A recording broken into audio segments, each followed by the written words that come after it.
Good morning student. Unit and measurement का next lecture लेके आए बेटे। आज का जो अपना टॉपिक रहेगा वो एप्लीकेशन ऑफ डायमेंशंस के ऊपर आप बात करने वाले हैं। इससे पहले इस एप्लीकेशन के ऊपर आए तो before going to next class recall the previous one. Last lecture के अंदर अपन ने क्या किया था बेटे, मैंने आपको डायमेंशंस कैलकुलेट करने बताए थे। डायमेंशन आप कैसे निकालते हो, डायमेंशनल इक्वेशन कैसे बनाते हैं, तो आई थिंक आपको वो सारी चीजें क्लियर हो गई होंगी। तो मैंने लास्ट के अंदर वीडियो लेक्चर के अंदर कुछ आपको फिजिकल क्वांटिटीज दी थी, आई थिंक आपने सोल्व कर ली होगी बेटे। नहीं किया तो प्लीज अभी भी आप कमेंट कीजिए, व्हाट्सएप पे मैसेज कीजिए, जैसा भी आपको कंफर्टेबल फील हो।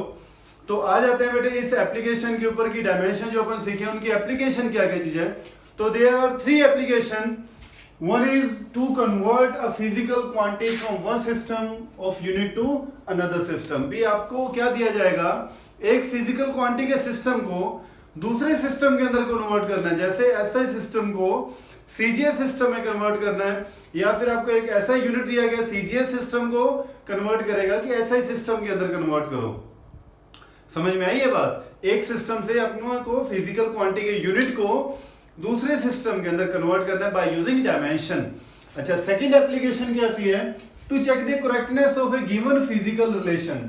To check the correctness of a given physical relation. आपको जो फिजिकल रिलेशन दिए जाते हैं, जैसे एक इक्वेशन की मैं बात करूं, v is equal to u plus a t, Newton की इक्वेशन थी बेटे ये। यहां पर अपने को ये रिलेशन दे दिया गया कि v इज इक्वल टू क्या है, u प्लस ए टी है। तो ये इक्वेशन करेक्ट है या नहीं है, इसको बाय यूजिंग डायमेंशंस अपन चेक करने वाले हैं। ठीक है बेटे। Third, to drive a relationship between different physical quantities. To drive a relationship between different physical quantities, कि जितनी अलग अलग डिफरेंट फिजिकल क्वांटिटीज होती हैं उनके बीच में क्या क्या रिलेशन फाइंड आउट होते हैं बेटे, तो ये अपन करने वाले हैं बाय यूजिंग डायमेंशन। तो वन बाय वन तीनों एप्लीकेशन करेंगे। तो सबसे पहले आते हैं फर्स्ट एप्लीकेशन के ऊपर, to convert a physical quantity from one system of unit to other। तो ये मैं रेज करने वाला हूं। हाँ जी, तो अगर आपने बेटे इस चैप्टर का फर्स्ट लेक्चर नहीं देखा है तो प्लीज पहले मेरी रिक्वेस्ट है आपसे कि पहले जाके आप वो फर्स्ट लेक्चर जरूर देखें, क्योंकि उसके अंदर मैंने बहुत सारी चीजें बताई थी जो अब यहाँ यूज होने वाली हैं। तो फर्स्ट लेक्चर के अंदर मैंने आपको बताया था कि एक फॉर्मूला था जो फर्स्ट फिजिक्स का आपका फॉर्मूला है, P is equal to N U. ये मैंने आपको वहां एक फॉर्मूला बताया था। P क्या चीज था, मैग्नीट्यूड ऑफ फिजिकल क्वांटिटी, और N क्या चीज होता है बेटे, numerical value, and U is a standard जिसको यूनिट बोला जाता है। और ये वैल्यू हमेशा क्या रहती है, P की वैल्यू मैग्नीट्यूड जो होता है हमेशा क्या रहता है, कांस्टेंट रहता है। और मैंने फिर आपको एक वहां पर और फॉर्मूला बताया था, N1 U1 is equal to N2 U2। N1 U1 is equal to N2 U2, where N1 is a numerical value, U1 is a unit, N2 is a second numerical value, and U is also a unit of standard। जैसे मैं एक example हूं यहां पर, जैसे 1 kg is equal to 1000 gram. 1 kg kilogram is equal to 1000 ग्राम। तो 1 is a numerical value and kg is a unit standard। Same 1000 is a numerical value and g is a unit. अब ये CGS ऐसा unit है बेटे, और ये CGS unit है। दोनों किसमें आप किसको मेजर कर रहे हो, कौन सी फिजिकल क्वांटिटी को, मास को आप मेजर कर रहे हैं बेटे। तो मास को ऐसे सिस्टम के अंदर किलोग्राम के अंदर और सीजीएस सिस्टम के अंदर ग्राम के अंदर मेजर किया जाता है। तो यहाँ पर एक चीज मैंने आपको बताई थी, अगर ये न्यूमेरिक यूनिट बड़ा होगा तो ये उसकी न्यूमेरिकल वैल्यू छोटी होगी। समझ में आया? और अगर यूनिट छोटा होगा तो न्यूमेरिकल वैल्यू क्या हो जाती है, इंक्रीज हो जाती है। तो ये बातें ध्यान रखना बेटे। पहले भी आपको ये मैं ऑलरेडी बता चुका हूं, अगर न्यूमेरिकल वैल्यू छोटी होगी तो यूनिट बड़ा होगा, न्यूमेरिकल वैल्यू बड़ी होगी तो यूनिट छोटा होगा। लेकिन अमाउंट जो रहेगी, मैग्नीट्यूड जो रहेगा वो हमेशा कांस्टेंट रहेगा। ये तो नहीं है कि किलोग्राम 1000 ग्राम लिख दिया तो उसकी वैल्यू चेंज हो जाएगी, अमाउंट चेंज हो जाएगी, ऐसा कुछ नहीं होगा। ठीक है बेटे। अच्छा, ये क्या होता है 1 किलोग्राम। जैसे ये फॉर्मूला बन गया N1 U1 is equal to N2 U2। I think ये आपको क्लियर हो गया होगा मैंने क्या लिखा है, U1 इज अ यूनिट यहां पर, और ये वैल्यू हमेशा क्या रहेगी, इक्वल होती है, कांस्टेंट वैल्यू रहेगी।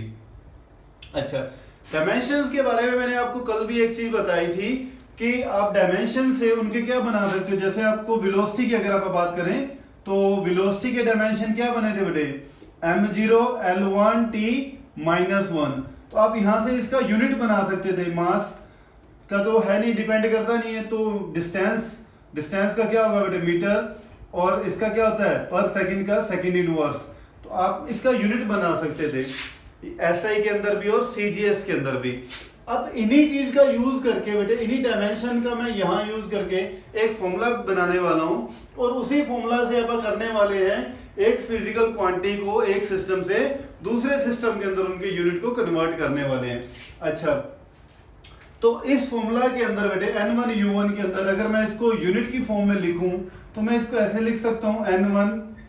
फर्स्ट जो फिजिकल क्वांटिटी आपके पास एक ही है, उसका ये एसआई सिस्टम है और ये सीजीएस सिस्टम है। जैसे अगर मैं इसी को ही एसआई के अंदर तो मैंने यूनिट बना दिया ये वाला, अगर मैं इसके सीजीएस में बनाता तो क्या बनता, सेंटीमीटर सेकंड इनवर्स। है तो वेलोसिटी, फिजिकल क्वांटिटी तो वही रहेगी, लेकिन मैंने यूनिट क्या था, ये एसआई यूनिट है और ये कौन सा है, सीजीएस यूनिट है। तो अब इन्हीं यूनिट्स को मैं अगर यहां पर लिखूं n1 m1 पावर a क्या चीज होगा, डायमेंशन होगा, l1 पावर b और t1 power c is equal to इसी के ऊपर आप बात करते हैं बेटे n2 इंटू, हाँ जी, u2 को आप क्या लिखें बेटे m2 रेस्ट पावर a, क्योंकि डायमेंशन सेम रहेंगे बेटे, l2 rest power b t2 rest power c। तो ये अपने पास एक फॉर्मूला बन जाता है बेटे यहाँ पर, जिसका यूज करने वाले यहाँ पर n1 m1 rest power a, मैंने यूनिट को ये डायमेंशन की फॉर्म में लिख दिया। जैसे मैंने ये यूनिट थे मीटर सेकंड इनवर्स, इसको अगर डायमेंशन की फॉर्म में लिखूंगा तो ये लिखा जाएगा। ऐसे मेरे पास कोई ऐसा यूनिट है, उसको डायमेंशन की फॉर्म में मैं कैसे लिख सकता हूं, m1 की पावर a हो गया, l1 rest power b, t1 rest power c is equal to n2 into m2 rest power a, l2 rest power b और t2 रेस्ट पावर c। तो ये अपने पास एक फॉर्मूला बन गया। इसी चीज को आप समझते बेटे, एक एग्जांपल ले रहा हूं मैं यहाँ पर, इस चीज को सोल्व करते हैं, आई थिंक आपको ज्यादा क्लियर हो जाएगा उससे। तो एक एग्जांपल ले रहा हूं मैं बेटे, इरेज कर रहा हूं मैं ये, एक सिस्टम आपको दिया गया बेटे, कहता है कि कन्वर्ट 1 जूल किसकी क्वांटिटी होती है, यूनिट होता है वर्क का। कहता है convert 1 joule into how many, और कहता है 1 जूल कितने अर्ग। अर्ग क्या चीज होता है बेटे, अर्ग होता है सीजीएस यूनिट होता है वर्क का। ठीक है, तो आपको कैसे करना है बेटे, ऐसे ही और क्वेश्चन पूछ लेगा, convert 1 Newton into how many dyne. ये डाइन होता है, डाइन मत बोल देना। 1 Newton is equal to how many dyne, तो आप इसको dy n भी लिख सकते हो, dy ne भी लिख सकते हो, डाइन। अच्छा, तो कन्वर्ट करते हैं बेटे, सबसे पहले आप बात करते हैं, वैसे तो अगर जनरली बोल रहे हैं तो 1 joule is equal to 10 to the raise power 7 erg के इक्वल होता है, और 1 Newton is equal to 10 to the raise power 5 dyne के इक्वल होता है। तो आप अपनी गर्लफ्रेंड को न्यूटन बुला सकते हो, कंडीशन इज दैट कि वो साइंस स्टूडेंट नहीं होनी चाहिए। इसके पीछे रीजन है, अगर आप उसको न्यूटन बोल दोगे तो वो समझ आएगी 1 न्यूटन मतलब क्या, 10 की पावर 5 डायन के इक्वल है ना, तो वहां पे काम खराब हो सकता है। तो आते हैं इसके ऊपर वापस। तो हाँ जी, कन्वर्ट करें बेटे, 1 जूल को कन्वर्ट करना है डाइन के अंदर, सॉरी अर्ग के अंदर, डाइन याद आ रही है, हाँ जी। तो देखो बेटे, इसके अंदर आपको पता है मैं किसकी बात कर रहा हूँ, किस फिजिकल क्वांटिटी की बात कर रहा हूँ, तो वर्क की कर रहा हूँ। तो वर्क के डायमेंशन क्या थे बेटे, अगर मैं बनाऊं तो वर्क क्या था, फोर्स इनटू डिस्प्लेसमेंट, और फोर्स के क्या थे m1 l1 t -2, और डिस्प्लेसमेंट का क्या था l होता है बेटे। तो अपने पास फोर्स के डायमेंशंस फॉर्मूला क्या बन गया, m1 l2 t -2, हाँ जी। तो a की वैल्यू, a क्या था, ये पावर होती है बेटे, डायमेंशन जिनको बोला जाता है। a की वैल्यू कितनी आ गई 1, b की वैल्यू कितनी आई बेटे आपके पास 2, and c is equal to -2। तो आपके पास a की वैल्यू पता चल गई बेटे, b की वैल्यू पता चल गई, क्योंकि इस फॉर्मूले के अंदर अपने को ये वैल्यू कैलकुलेट करनी है। b की वैल्यू होगी 2, c की वैल्यू कितनी होगी -2। अब आते हैं इस फॉर्मूला के ऊपर। आपको क्या वैल्यू गिवन है बेटे, यहाँ पर 1 जूल गिवन है, 1 जूल गिवन है, मीन M1, ये इधर SI सिस्टम है और इधर CGS सिस्टम है। तो SI के अंदर M1 को किसमें मेजर किया जाएगा बेटे, 1 किलोग्राम के अंदर। L1 को किसमें मेजर किया जाएगा, 1 मीटर के अंदर। टाइम को किसमें मेजर किया जाएगा, 1 सेकंड के अंदर। और N1 की वैल्यू आपको 1 दी हुई है। अगर मैं CGS की बात करूं तो CGS के अंदर M2 मास किसमें मेजर किया जाएगा, 1 ग्राम के अंदर। L2 किसमें मेजर किया जाएगा, 1 सेंटीमीटर के अंदर। T2 किसमें, टाइम किसमें मेजर किया जाएगा, वो ऑलरेडी सेकंड में है। और N2 की वैल्यू आपको कैलकुलेट करनी है। तो आप ये वैल्यू बेटे यहां पुट करते हैं अपन, तो अपने पास क्या कॉन्सेप्ट बन जाता है। हाँ जी, N1 की वैल्यू ऑलरेडी आपको पता है, N1 की वैल्यू क्या है, हाँ जी 1 है। हाँ जी, ये N2 को सब्जेक्ट बनाएंगे तो ये सारा इसके अपॉन में आ जाएगा।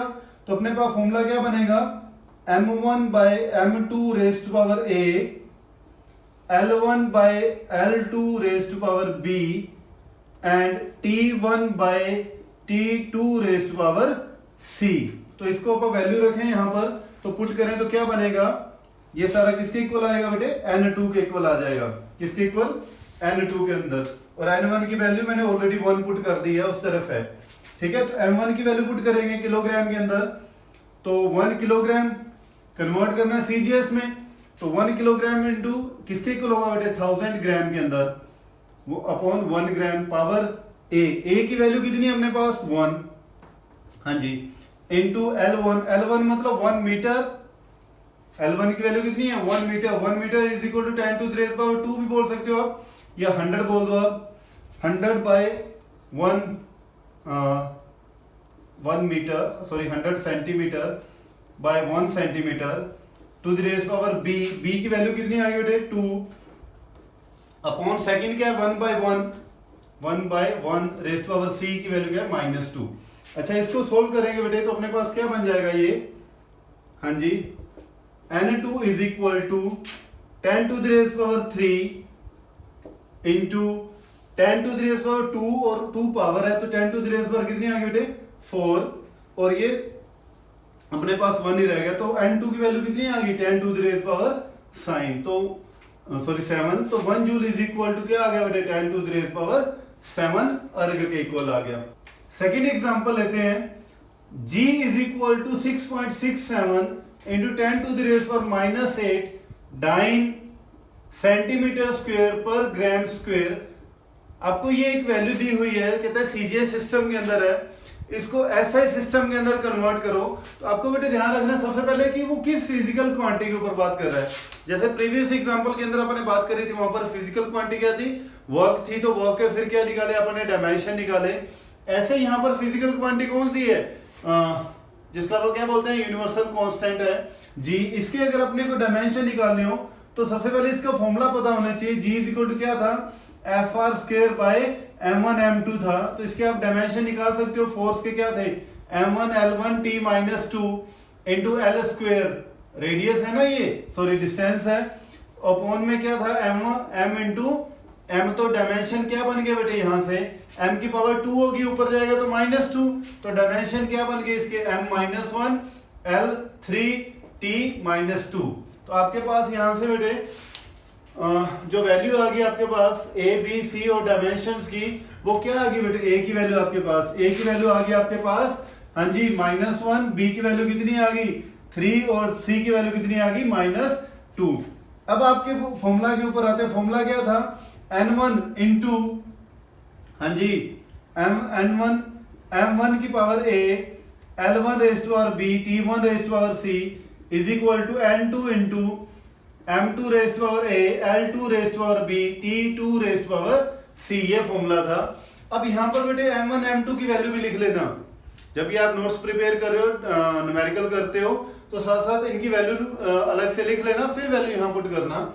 अब देखो बेटे ध्यान क्या रखना है आपको, M1 की वैल्यू आपको ऑलरेडी जो सिस्टम दिया गया है वो M1 कंसीडर करके चला करो, उसको फर्स्ट सिस्टम जो है उसको आपको सेकंड सिस्टम में कन्वर्ट करना है।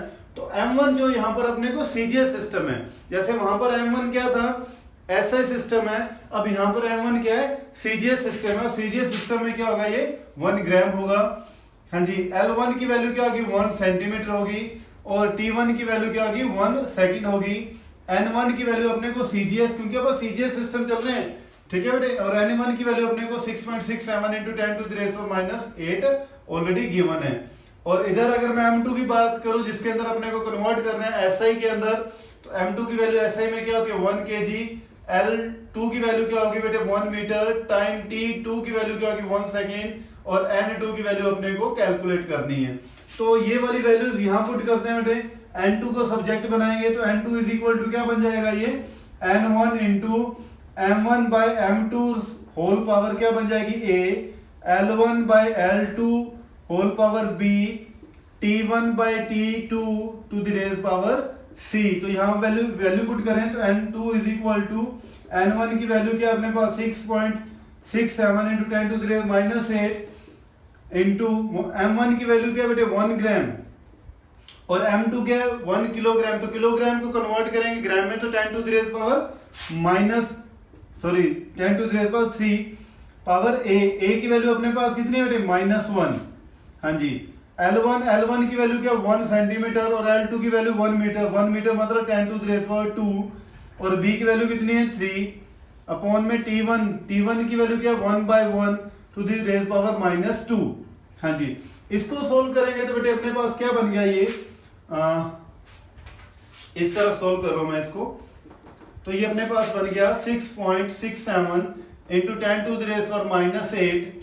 हाँ जी, ये क्या बन गया बेटे, पावर ऊपर जाएगी तो -3, ठीक है, तो into 10 to the raise power -3 की पावर -1 है, -3 की पावर क्या बन जाएगी, -1, और ये क्या बन जाएगा बेटे 10 टू द रेज पावर 2 है, ऊपर जाएगा तो -2 की पावर कितनी बन गई बेटे 3, ठीक है, और 1 की पावर अगर कितनी भी हो तो वो 1 ही रहता है बेटे।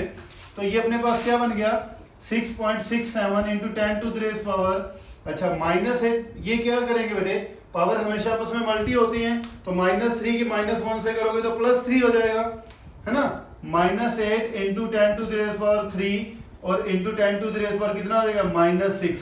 तो ये 10 की पावर कितनी बन गई बेटे, -14 और 3 के तो -11। तो अपने पास फाइनली क्या बन के आ गया बेटे, N2 की वैल्यू कितनी आ गई 6.67 × 10 टू द रेज पावर -11। तो कहने का मतलब है कि CGS को SI में कन्वर्ट किया तो वैल्यू कितनी बन गई, G की value 6.67 × 10 to the raise power -11।